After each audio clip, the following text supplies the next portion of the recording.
Hello friends, अस्सलाम वालेकुम and welcome to reality TV. दोस्तों, मैकडॉनल्ड्स और केएफसी दुनिया के दो बड़े तरीन फास्ट फूड ब्रांड्स हैं। इस वीडियो में मैं आपको ये बताऊंगा कि इनमें से बड़ा ब्रांड कौन सा है। मुझे उम्मीद है कि आपको ये वीडियो पसंद आएगी। दोस्तों, बात तारीख की जाए तो मैकडॉनल्ड्स को 1940 में दो भाइयों मॉर्सी मैकडॉनल्ड और रिचर्ड मैकडॉनल्ड ने अमेरिका में शुरू किया था। 1948 में इन भाइयों ने अपने बिजनेस को चेंज कर लिया। इनके मेन्यू में अब सिर्फ कुछ चीजें थीं, जैसा कि बर्गर, चिप्स और पाए। इस रेस्टोरेंट में कोई वेटर नहीं था और लोगों को खुद खाना लेना होता था। लोगों को खाना बहुत जल्दी भी मिल जाया करता था। ये उस वक्त लोगों के लिए एक नई बात थी। 1961 में एक बिजनेसमैन रे क्रॉक ने मैकडॉनल्ड्स को खरीद लिया था और इसी ने मैकडॉनल्ड्स को दुनिया भर में फैलाया था। दूसरी तरफ केएफसी को शुरू करने वाले आदमी का नाम हार्लैंड सैंडर्स था। इसने केएफसी की पहली ब्रांच 1952 में अमेरिका में सॉल्ट लेक सिटी में खोली थी, यानी मैकडॉनल्ड्स बनने के 12 साल के बाद। हार्लैंड सैंडर्स इससे पहले भी फ्राइड चिकन बेचा करता था।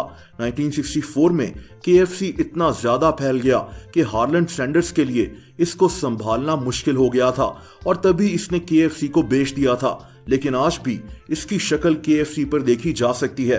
दोस्तों, मैकडॉनल्ड्स अपने बर्गर्स के हवाले से मशहूर है, जबकि केएफसी अपने फ्राइड चिकन के हवाले से। इसीलिए दोनों के फूड का आपस में कोई मुकाबला हो ही नहीं सकता।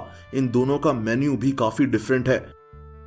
बात अगर ओनरशिप की जाए तो इस वक्त मैकडॉनल्ड्स के सबसे ज्यादा शेयर्स दी वैनगार्ड ग्रुप के पास हैं। इनके पास मैकडॉनल्ड्स के 8.77% शेयर्स हैं, जबकि केएफसी की मालिक एक फूड कंपनी है जिसका नाम यम है। दोस्तों, आपको जानकर हैरत होगी कि पिज्जा हट भी यम का ही है, यानी केएफसी और पिज्जा हट की मालिक एक ही कंपनी है। अब बात करते हैं लोकेशंस और एम्प्लॉइज की। दोस्तों, मैकडॉनल्ड्स के दुनिया भर में 40,000 रेस्टोरेंट्स हैं, जबकि केएफसी के रेस्टोरेंट्स की तादाद 25,000 है। यानी मैकडॉनल्ड्स लोकेशंस के मामले में केएफसी से कहीं आगे है। मैकडॉनल्ड्स के दुनिया भर में तकरीबन 17 लाख एम्प्लॉइज हैं। मैकडॉनल्ड्स प्राइवेट कंपनीज में दुनिया की सबसे ज्यादा मुलाजमीन रखने वाली दूसरी कंपनी है। दूसरी तरफ केएफसी के क्योंकि रेस्टोरेंट्स भी कम है, इसीलिए इनके दुनिया भर में एम्प्लॉइज भी मैकडॉनल्ड्स से आधे हैं, यानी तकरीबन 8 लाख। दोस्तों, यहां आपको मैकडॉनल्ड्स के हवाले से एक इंटरेस्टिंग बात बताता चलूं। मैकडॉनल्ड्स सिर्फ फास्ट फूड बेचकर ही पैसे नहीं कमाता, बल्कि ये प्रॉपर्टी के बिजनेस में भी बहुत आगे है।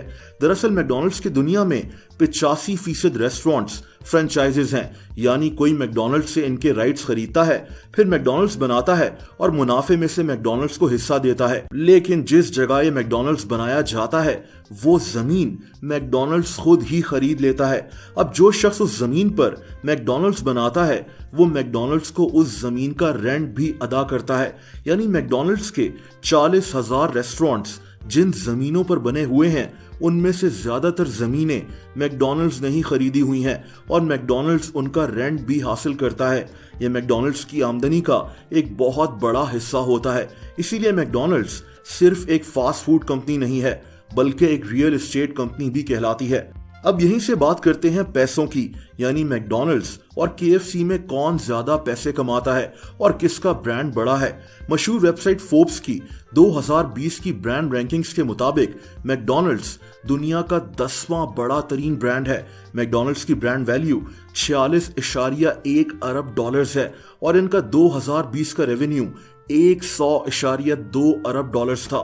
दूसरी तरफ केएफसी इस मामले में भी मैकडॉनल्ड्स से काफी पीछे है। ये इस रैंकिंग में 96 यानी 96 नंबर पर हैं। इनकी ब्रांड वैल्यू 8.3 अरब डॉलर्स है और इनका 2020 का रेवेन्यू 27.9 अरब डॉलर्स था, यानी मैकडॉनल्ड्स से काफी कम।